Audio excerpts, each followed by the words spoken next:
But what happens when we learn a program or we learn a way of doing something that's not going to serve us later in life? Our parents, and even I'm a parent, through all the trying that we do, we somehow accidentally install programs like things like you're not good enough. Because who's ever met a 3-year-old?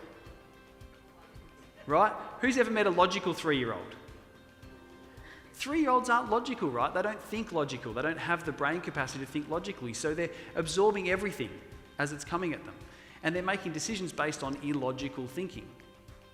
So what happens as we're growing up is we start to take these beliefs with us. Now that was really handy. Go back 2,000 years ago, I just had to learn how to hunt, find water, keep shelter, look after each other, basic things, right? But now we live in the world of social media.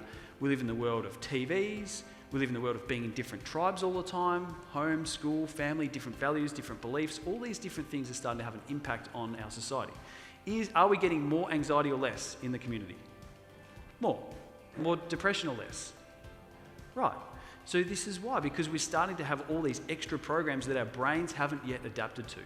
And they may never. But the good news is that can you reprogram a human brain? Yep, absolutely you can. And I've seen it done.